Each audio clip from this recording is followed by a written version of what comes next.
I lagens namn, sluta förolämpa.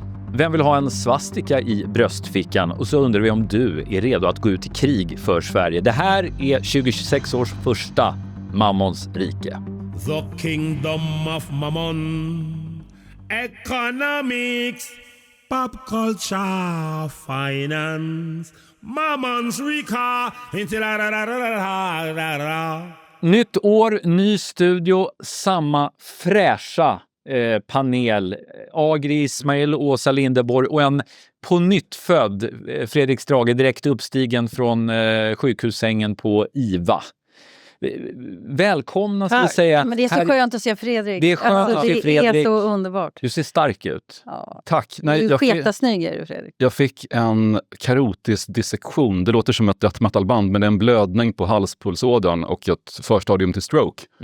Men så jag tappade känseln i vänsterhanden och fick synrubbningar på höger ögat och en kraftig huvudvärk strax före jul. Det var lite läskigt ett tag, men jag tänkte på er och kämpade mig tillbaka.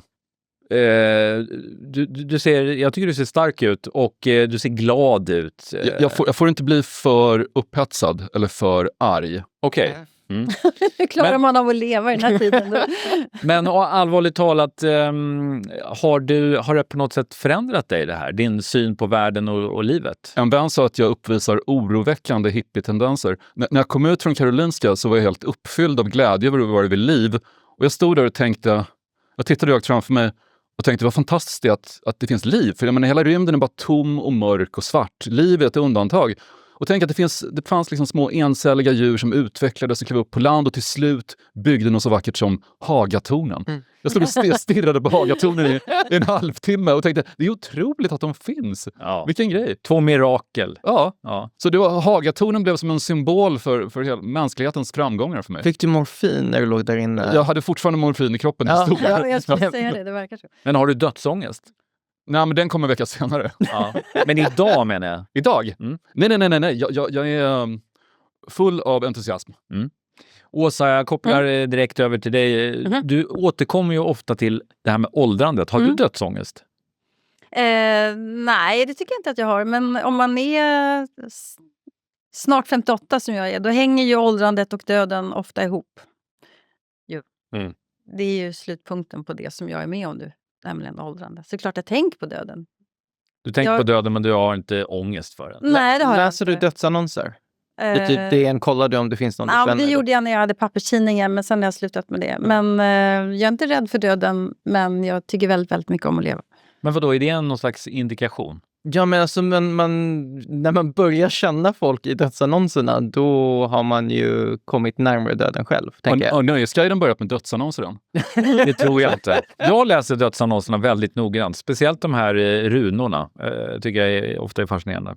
Mammons rika. Vi börjar det nya året med att prata om förbud. Det har ju blivit populärt att vilja förbjuda saker. Strypsex, internationella adoptioner, olaglig IPTV och burka.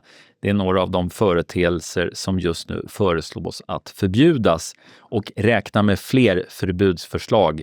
Det är ju valår i år. Och ett förbud som också föreslås som just nu ligger på remiss, det är förbudet mot psykiskt våld. Det ska helt enkelt bli förbjudet att vara jävligt taskig i tal eller skrift.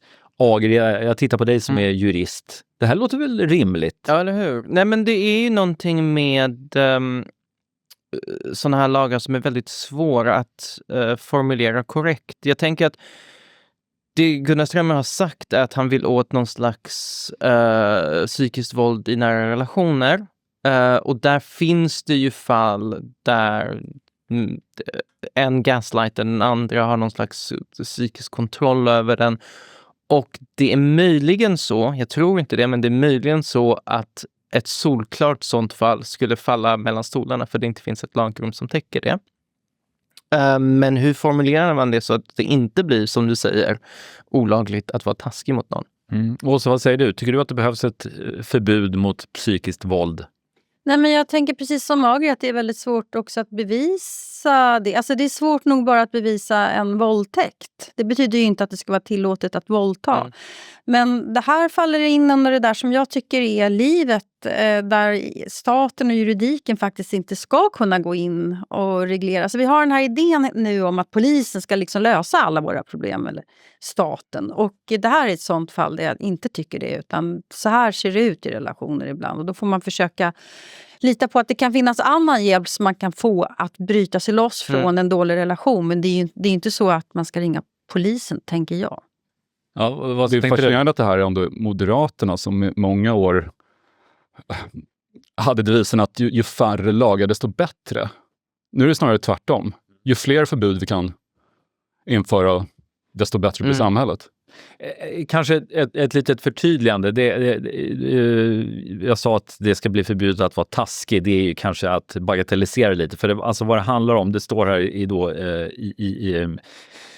i det politiska förslaget, så är det alltså att man vill förbjuda upprepade kränkningar i form av förolämpningar, otillbörliga hot, otillbörligt tvång eller otillbörlig övervakning om kränkningarna sammantagna varit ägnade att allvarligt skada personens självkänsla. Jag tänker att det här mer låter som någon slags anpassning till en digital verklighet på sociala medier än någon slags högerpolitisk skärpning. Jag har fått min självkänsla kränkt otaliga gånger och önskat att det fanns en här lag faktiskt. Så jag kanske... Och det är också väldigt många ord för att säga förbjud X. Ja, just Det är... Gör det bara. The platform formerly known as Twitter. Ja. Det finns ju en lag mot stalking som kanske är det värsta beteendet. Eller vänta, du menade inte ex med ex-pojkvänner eller ex-flickvänner? Förlåt, jag trodde bara förbjud ex. Alltså ex, för det är ex som gör sånt där mot en ibland. Men det är som Åsa säger. Sånt i livet. Ja, ibland. Har du haft en stalker? Regel 1 när det gäller sånt att man inte ska prata om det. Såklart. Justitieminister Gunnar Ström har tidigare sagt att den här lagen är riktad mot psykiskt våld i nära relationer och kränkningar av just unga på internet. Men frågan är, tänker jag, lite som vi var inne på tidigare, hur leder man detta i bevis och lagför de skyldiga? Är det på något sätt det är brottsutredningar som måste ske på internet detta? Ja, men alltså jag tänker mig att det är någonting som motsvarar samtyckeslagen.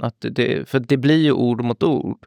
Och där får man väl göra någon slags vägledande bedömning för hur man ska tolka det. Det är en slippery slope. Alltså jag tycker det låter jättefarligt om inte det skrivs på ett väldigt korrekt sätt. Och jag har svårt att tro det, för att det är en svår lag att få till det där. Det var Expressens ledarsida som gjorde oss uppmärksamma på det här. Jag tycker det är konstigt att inte fler har skrivit om det. Men där tar de ju bland annat upp då att ett problem med den här lagen är att man kan använda den för att motanmäla någon. Låt säga att jag pucklar på min bruttare och sen så anmäler hon mig, så motanmäler jag och säger att jag har blivit så psykiskt misshandlad i flera år. Det ursäktar ju inte att man pucklar på någon, men det ska ändå det finns ju ändå en hotbild i det här. Att man inte ska vara säker på att kunna kan man inte anmäla någon som faktiskt har begått en misshandel på riktigt. Och den här Expressen skriver om ordinflation, och det tycker jag är ett väldigt bra uttryck i det här fallet. Alltså om psykisk misshandel ska jämföras med fysisk misshandel, så är det någonting som går förlorad i förståelsen av vad det är egentligen en misshandel är för någonting. Ja, exakt, för då kan väl du i princip åberopa självförsvar. Exakt. Jag försvarade bara mig själv mot en psykisk misshandel medelst en fysisk misshandel. Det kanske inte var rätt, men det bör ändå ge mig ett lindrigare straff. Nödvärn. Så kvinnomisshandel, som ändå kanske kärnan man vill åt här någonstans, trivialiseras kanske det är det. av det här. Men jag tycker spontant att det här låter väldigt adekvat för unga, för tonåringar som liksom blir utsatta för mobbingattacker på Snapchat och Instagram, allt vad det heter. Behövs det inte någon form av lag som går att applicera på just de här sociala medierna? Men då är vi inne på det här då, att det gissar jag då unga människor som attackerar andra unga människor. Och då har vi tydligen då den här idén i Sverige numera att även barn vet vad de gör. Även barn kan ta konsekvenser av vad de gör. Det funkar ju inte riktigt så när man är den åldern. Man fattar kanske inte alltid vad det är man sysslar med. Och hur som helst så är frågan, är det en sak för polisen verkligen? Och det är väldigt ofta anonymt hat där. Exakt, det är väl det som är det vem som är vem. Men det som Åsa säger också, att vi som samhälle måste vara bättre på att stötta någon som vill ut ur en relation. Där har vi ju skärt ner. Det har vi. Kvinnojourer. Ja.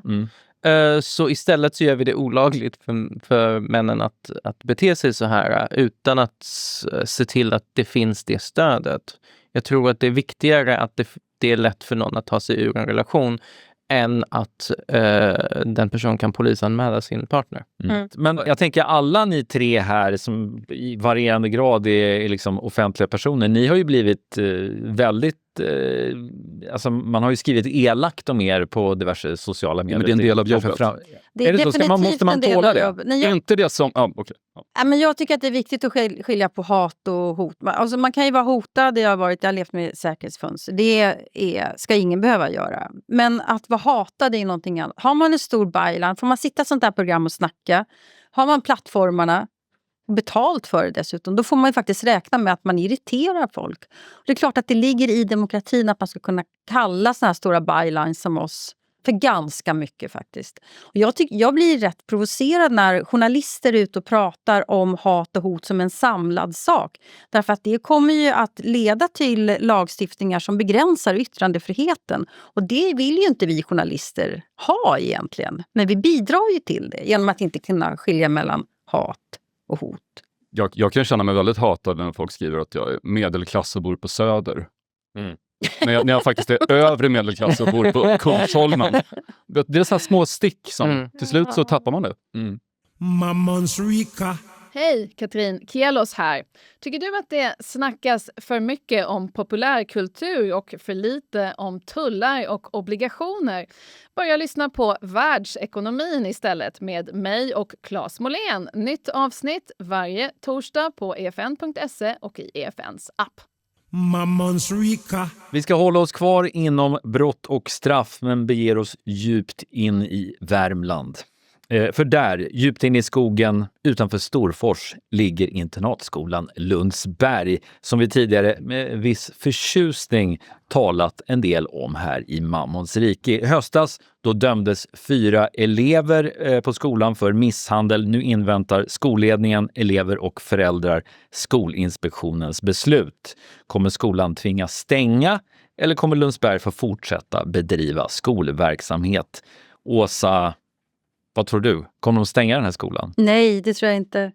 Det är för många alumner som tillhör etablissemanget. De kommer att förhindra någonting sånt. Vi tycker att det här tillhör på något sätt det svenska kulturarvet. Det enda som hotar Lundsberg, det är att överklassen inte vill sätta sina barn där längre. Därför att det är ju inte riktigt snyggt, tycker jag, att liksom sätta sina barn i miljö där det så uppenbart är mobbning. Då är man ju en dålig förälder. Det kan bara hotas inifrån, tror jag. Aldrig utifrån. DN publicerade nyligen ett långt reportage från Lundsberg och jag kastade mig över den här tidningen med en sån entusiasm att jag blev lite förvånad över mig själv. Vad är det med den här skolan som är så fascinerande? Det är väl typ en dark academia-grej. Vad är dark academia? Det är en genre där det finns liksom i universitetsmiljö där det händer lite brott och det är lite sexigt och man liksom... Det är lite Donna Tartt och Harry Potter. Liksom. Exakt. Och det är det vi har. Också tror jag att vi, stora majoriteten av Sverige, tycker om att se överklassen också bete sig illa. Ja. De är inte bättre än oss. Nej, de är kanske till och med sämre. Ja. Och det tycker vi om. Men det som jag tycker går förlorat i allt det här är ju att det är barn som det handlar om. Och vår skadeglädje i att se sånt här hända så det är bort att det är liksom barn som mobbar andra barn och det kanske inte är fräscht. Jag har glömt bort att det är barn som har drabbats av det här. Det var rätt. Men erkänn, världen skulle bli lite tråkigare om man stängde Lundsberg. Jag kommer att tänka på hur Sex Pistols sjöng God save the Queen, she ain't no human being. Där att hon är inte ens mänsklig. Det blir som ett kvitto på att överklassen, de är inte som oss. Om föräldrar väljer att sätta sina barn i en skola där de riskerar att bli mobbade eller att mobba andra. Och misshandlade. Misshandlade, och där den penalismen inte är avvikande utan kanske den viktigaste punkten på schemat. Viktigaste läroplanen är den här penalismen. Då avviker de så kraftigt från någon typ av humanistisk värdegrund att är de ens mänskliga? Från svenska värderingar. Ja, hur gör man så som förälder? Hur starkt behov har man av att barnen ska få hänga med kungabarnen? Och hur mycket krävs för att en förälder ska säga som en pappa gjorde i DN? Jag skäms för att jag satte mina barn på Lundsberg. Han nådde då uppenbarligen punkten när han insåg att det här är vansinne. Men det är klart det är fascinerande. Dessutom är det ju typ 100 år sedan kungabarn gick på Lundsberg. Ja, det var senast var det Carl Philip. Var går de visst, nu? han gick ju där och då var det en misshandelsskandal. Ja. Det glömde jag bort. Var det då de hade det här strykjärnet de brände folk? Nej, det var senare. Det var senare. Nej, men kungen gick i Sigtuna och Victoria gått till Karlssons. Ja, hon gick inte på internat. Nej. Veckans klavertramp, eller kanske historiemiss, står just prins Carl Philip för. Designprinsen som vi kallar honom, han driver ju varumärket Bernadotte och Kylberg som formger och säljer förvaringsskåp, filtar och sidenskarfar, även ljusstakar. Ganska snyggt och elegant, lite tacky. Om det inte hade varit för att mönstret, hur ska vi säga, har vissa historiska konnotationer. Vi ska ta och titta på hur den här sidenskarfen ser ut. Vi kan få upp den i bild. Hörrni, det är ju ett hakkors. När man liksom tittar på det lite från distans. Ja. Hur liksom är det här? Minns ni de här Magic Eye 3D-böckerna som var poppis på typ 90-talet? Absolut. Ja, det här är ju en väldigt lätt sådan. Ja. Man behöver inte kisa för mycket med ögonen. Alltså jag tycker det här är aslarvigt. Berätta varför. Jag ser inte hakkorset. Du ser inte Nej, hakkorset? alltså det här är bara ett sätt att sätta dit Carl Philip en gång till. Är vi för elaka mot just Carl Philip? Ja, det är vi. Och ni vet att jag är republikan, men jag blir irro på att kritiken mot kungahuset handlar om två saker. Ett, Madeleine, att hon är slö och hon är tradwife och hon är bla bla. Hon ska inte få försörja sig själv. Och två, Carl Philip, han är en charlatan. Och jag tycker det är låg kritik faktiskt. Men hakkorset är faktiskt så tydligt att skulle man kunna jämföra det med när Elon Musk nästan heilade och sen sa att han inte gjorde det? Var det planerat eller är det här en Vad är slump? det jag inte ser i den här skarfen? Är det så tydligt? Det är jättetydligt. Tyvärr så är det ett ganska framträdande hakkors. Så det är en otroligt märklig slump. För jag tror verkligen inte att det vore otroligt konstigt om det här var någon sorts planerad hjärntvätt. Ja, nej, det tror inte jag heller. Och jag försökte också på något sätt urskulda det här genom att solkors. Det indiska, hinduistiska solkorset. Men det är ju åt andra hållet. Alltså, det här är en nazistisk svastika helt klart. Kylberg och Bernadotte får väl säga som alla de här thailändska butikerna som säljer Hitler-merch i Bangkok och så. Att, ja, men det här är också en del av vår kultur, solkorset. Så att, visst, Hitler förstörde lite den image som hakkorset hade tidigare, men vi kan inte sluta sälja våra produkter bara därför. Produkten är i alla fall inte indragen och den här sidenskarfen kostar då 1200 kronor. Jag ska gå och köpa en eftermiddag faktiskt. Gör det. Stödköp ett solkors. Nu ringer jag kommittén mot antisemitism. Ring Ulrika Knutsson. Vi säger grattis till världens starkaste björn som vi har här i form av plastkoppar på bordet. Det är nämligen så att Bamse har fyllt 60 år och genom historien har ju Bamse levt ett politiskt ombytligt liv. Han har gått från socialist, maoist till traditionalist och nu kommersialist. Åsa, håller du med om att Bamse, den här jubilaren, har han varit politisk? Är han politisk? Ja, absolut. Han pratar ju mycket om solidaritet och sådana saker. Jag tyckte att det var en sån här folkhemssosse. Och blev ganska provocerad när Carl Bildt åkte iväg till USA och gav Bill Clinton en Bamse-slips. Ja. Jag tänkte så här, ni vet ju vad jag så politiskt. Du tyckte att det var en politisk appropriering? Ja, jag tyckte så här, skulle Carl Bildt ge bort en slips som föreställer någonting från den här sagovärlden så är det Krösus Sork eller så, tyckte jag.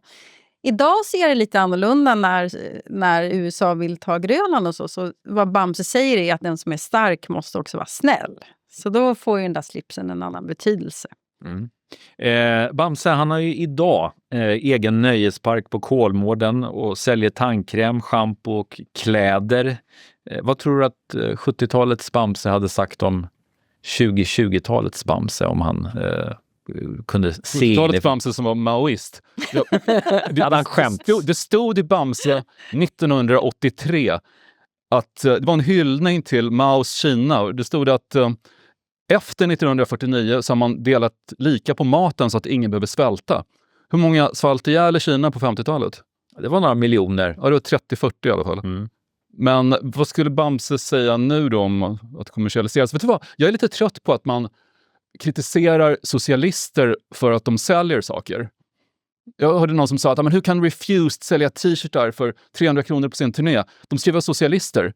Eller när folk säger, aha, du säger att du är emot kapitalismen och du har en iPhone. Hur kan du ha det? Gud, det är så det är så här, vi lever alla i ett så kapitalistiskt samhälle. Det går inte att undvika. Så jag tycker att Bamse, socialist eller ej, är i sin fulla rätt att ha en nöjespark och sälja massa prylar. Sen tycker jag att han är en ganska slö och tråkig seriefigur. Vargen däremot har jag alltid gillat. Det är en väldigt, väldigt bra seriefigur. Verkligen. Intressant, mångbottnad. Han är inte så här elak. Han är väldigt komplex. Ja. Och, Det är synd om vargen. Det är synd om vargen och han vill ju vara med. Liksom. Men han beter sig illa. Han beter ibland. sig, och så ångrar han sig och så. Jag tycker att Bamse blev jättetråkig när han gifte sig och fick en massa barn och så. Jag Det kan hända den bästa. Men det är, jag tycker det är trist. När han är familjefar och vuxen. När han blev vuxen liksom. Han borde inte ha kramats lite extra den där kvällen. Precis. Nej. Men de kanske tänkte på att det var viktigt att det föds fler barn.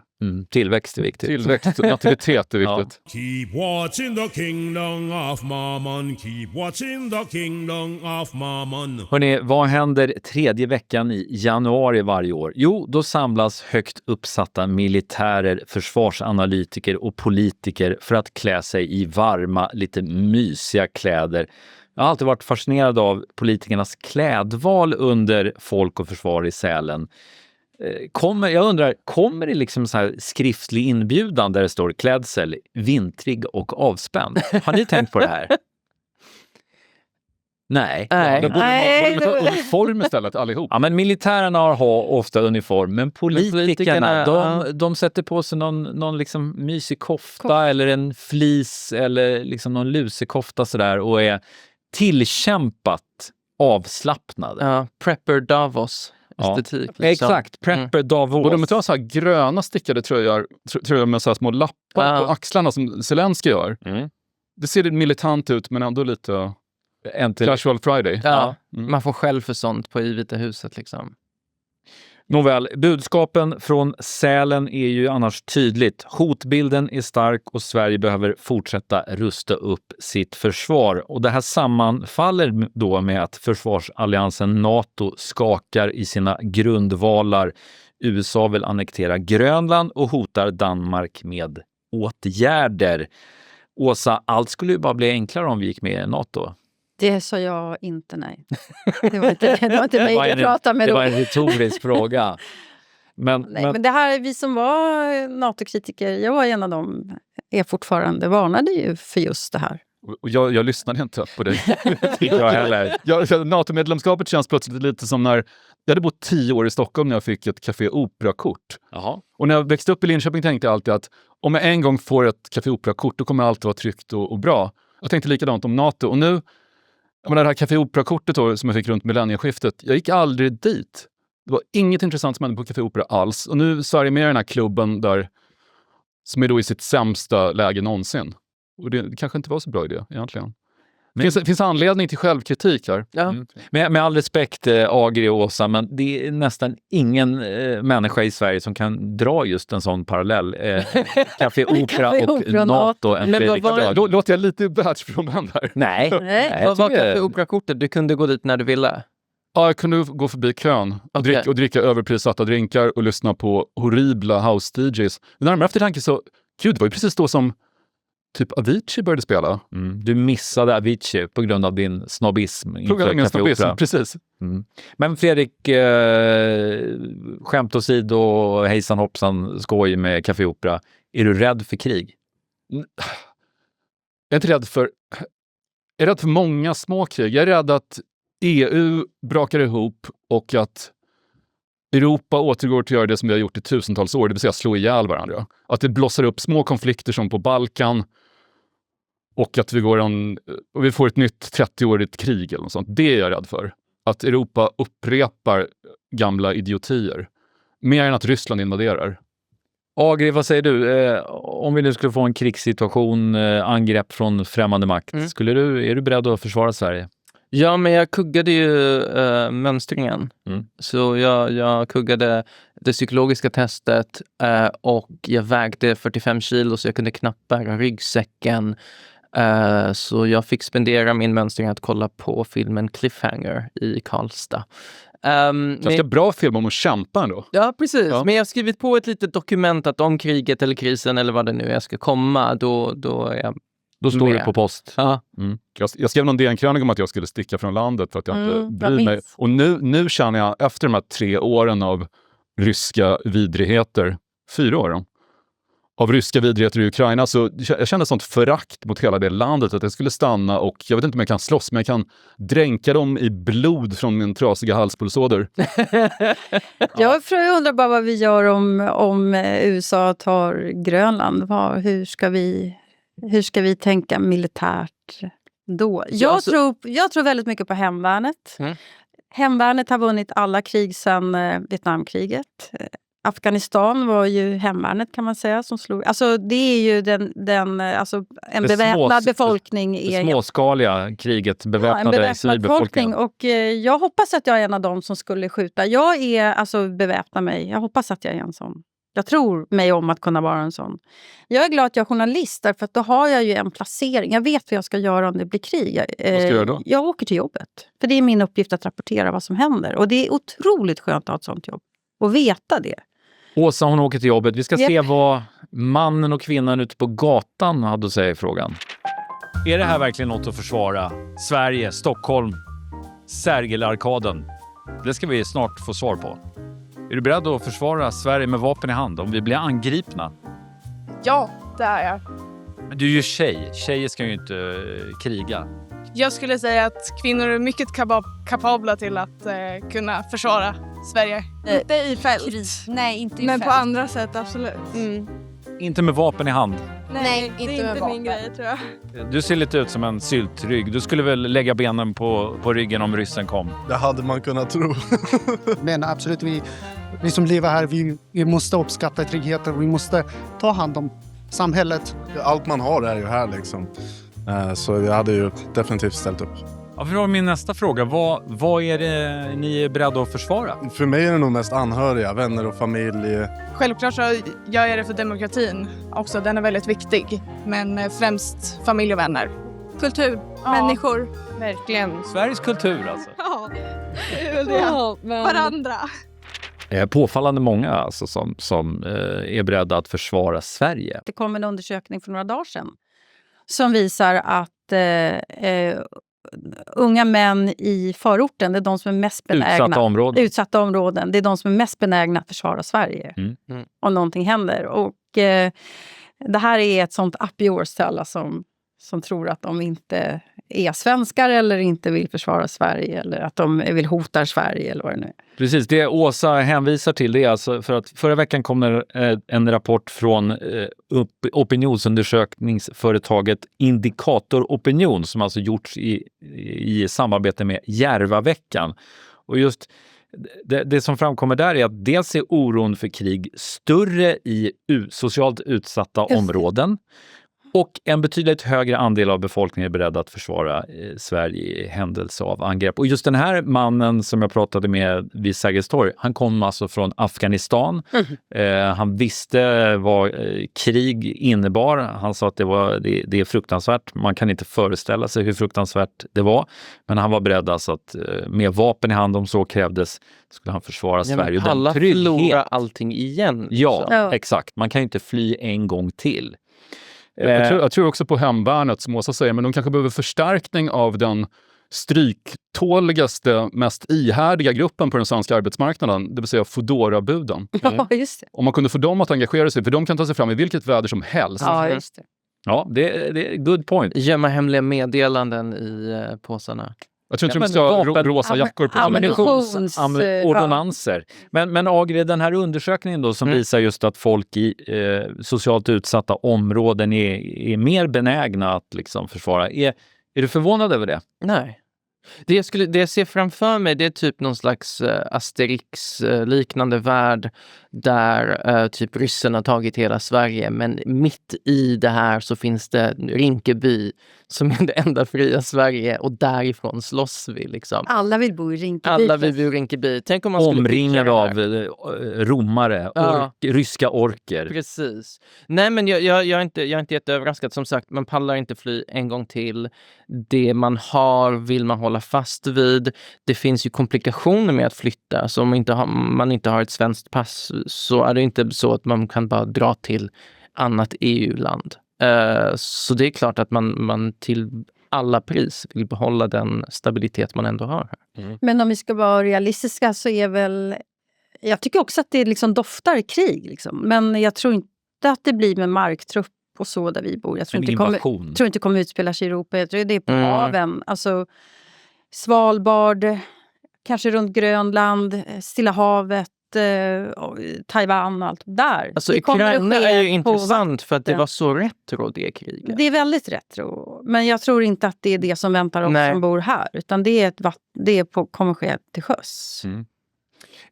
Jag tänker hålla mig kvar vid den här undersökningen eller de här undersökningarna för att vi kan då se att om man ser till hela befolkningen så det finns stora skillnader mellan män och kvinnor. Kvinnor är betydligt räddare för krig än män. Och sen är det också så att man har undersökt försvarsviljan, om man så säger, bland olika partisympatisörer. Och surprise, vilka tror ni har högst liksom, försvarsvilja? Vilka partisympatisörer? Sverigedemokraterna? Ja, Sverigedemokraterna. Och vilka har då lägst, tror ni? Miljöpartiet? Ja, det är Miljöpartiet. Varför är det så? Ja, men så här, lycka till att få Sverigedemokrater att slåss mot ryssar. Det är ju deras kompisar. Det är som om svenska kommunister skulle ha slagits mot ryssar på 70-talet. Inte en chans. Det tror jag när jag får se det. Seriöst. Skicka fram Foodora-buden istället. Så. Nej, men jag tror, just det. Men jag tror med Miljöpartiet så tror jag det är den här idén om att nationalstaten är död och vi ska inte ha några gränser och den här... En pacifistisk ådra också, att man inte ska. Absolut. Det är också. Det är ganska viktigt att den ådran finns i samhället, att det inte bara alla enhälligt man kör underbart. Ut i krig. Ja, jag håller med. Alltså mer sånt, mer diplomati, mer fred och nedrustning om ni frågar mig. Men det jag tycker är konstigt är att kvinnor är mer rädda för krig. Därför att vi kvinnor får ändå stanna hemma. Det är männen som ska ut i fronten. Det är männen som förväntas riskera sina liv. Det för mig är det faktiskt konstigt. Men är det inte också män som tror att de kan ta en björn i en fight? Överskattar inte vi lite vår förmåga att hantera situationen? Jag undrar om det inte är så att man svarar utifrån vad som förväntas att man ska svara med sitt kön. Det tror jag också. Jag tror män vågar inte erkänna att de är skiträdda. Men den här undersökningen som visade att kvinnor hellre möter en björn än en man i skogen. Kommer ni ihåg den? Nej. I så fall kanske kvinnorna bör slåss mot den här björnen. Ryska björnen. Den ryska björnen för att... Alltså de skickligaste stridspiloterna under andra världskriget, det var ju de här ryska kvinnorna som flög på nattens häxor. Nattens häxor, ja. Shop och Sally, bing, bing, bing, bing, bing, bing, bing, bing, bing. Hörrni, vi ska avsluta som brukligt är med varsitt köp- och säljtips. Och Fredrik, du gör ju en storstilad comeback här idag, så jag tänker att du får vara först ut. Blir det köp eller sälj för dig? Jag köper A$AP Rocky och hans nya skiva som kommer i dagarna. Den heter Don't Be Dumb. Du köper den redan innan den har kommit ut? Jag har hört den. Du har hört den. Och det är bra skit? Ja, det tycker jag. A$AP Rocky är fortfarande kanske mest känd i Sverige för att ha suttit häktad här i mer än en månad. Och fått cowboysoppa. På häktet. Han och hans livvakter dömdes för misshandel av 2 unga män som hade trakasserat dem och följt efter dem. Det var egentligen... Psykisk misshandel. Det var psykisk misshandel som besvarades med fysisk misshandel. Men de slog ju inte först, tror jag heller. Men i alla fall, Trump var inblandad och försökte få... Och Stefan Löfven. Precis, och Trump hävdade att han hade pratat med Stefan Löfven för att betala borgen som inte ens finns i Sverige. Men i alla fall, A$AP Rocky är tillbaka och hans skivomslag har gjorts av Tim Burton. En väldigt fin teckning. Jaha, regissören. Filmregissören Tim Burton, precis. Ja. Så jag köper den skivan. Han är min favoritrappare. Åsa Linderborg, köp eller sälj? Nej, men jag säljer. Jag visar det med den här. Ja. Använder den här till något. Nej, men jag säljer... jag är väldigt trött på de här toppmötena som är hela tiden. Som blåses upp och man tänker nu ska det komma någon lösning eller händer någonting. Jag är skittrött på det där. Ja. Man blir bara besviken. Det kommer inte ut någonting. Man känner sig besviken, liten, ledsen, nervös. Samtidigt så måste vi ha de här toppmötena, för alternativet är just vapenmakt. Och det vill vi inte ha. Men jag är skittrött på de här toppmötena. Sälj de internationella toppmötena. Ja. De här är jättegoda. Ja. Ta en till. Tack. Men ät inte för många. Det kan ju göra saker och ting med din kolesterolhalt i blodet. Ja, just så det. tänka på den. Okej, ta bara en till. Ja, en till. Sen får det räcka. Jag kan sluta när jag vill. Agri, slutligen. Ja. Köp eller sälj? Sälj. Jag säljer Migrationsverkets reklampush för att informera folk om att det är ändrade återvandringsregler och ta pengarna stick.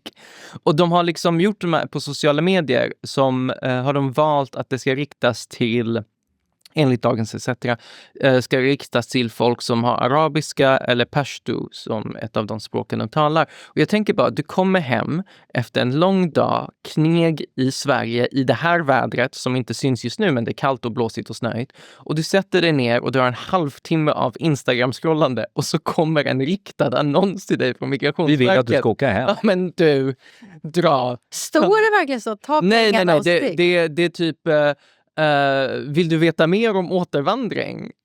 Nu finns det nya bla bla bla, klicka här, Migrationsverket. Nej, jag skäms faktiskt. Är du sugen på att åka tillbaka till Kabul? Ja, då ska du gå in på www.integrationsverket.se. Det är så fult! Och den här kampanjen beräknas ha kostat ungefär 400 000 kronor. Tänk att vi lägger pengar på det här. Det är liksom, det kanske inte är jättemycket pengar, men Nej, det kan det är ha gått lite till mer än någonting ett bättre. återvandringsbidrag. Den säljer vi rakt av. Och jag tänkte faktiskt bidra med ett litet köptips. Jag lyssnade på en radiodokumentär som jag tyckte var så härlig. En serie i 3 delar som heter Dansbandsdöden. Något så unikt som en dokumentärserie av Carl-Johan Ulvenäs som handlar om dansbandsmusikens utveckling från 60-talet fram till idag. Och där man lyckas då, man får in kultur, musik, men också ganska mycket politik och ekonomi, hur det har utvecklats. Superintressant. Dansbandsdöden i P1. Köp den. Köp den, köp oss, köp Mammons rike. Vi är tillbaka igen om en vecka i den här studion med en gäst. Missa inte det. Nu säger vi hej och tack. This is the end and we will be back. The kingdom of Mammon. Det här var en produktion från EFN. Ansvarig utgivare Anders Hägerstrand.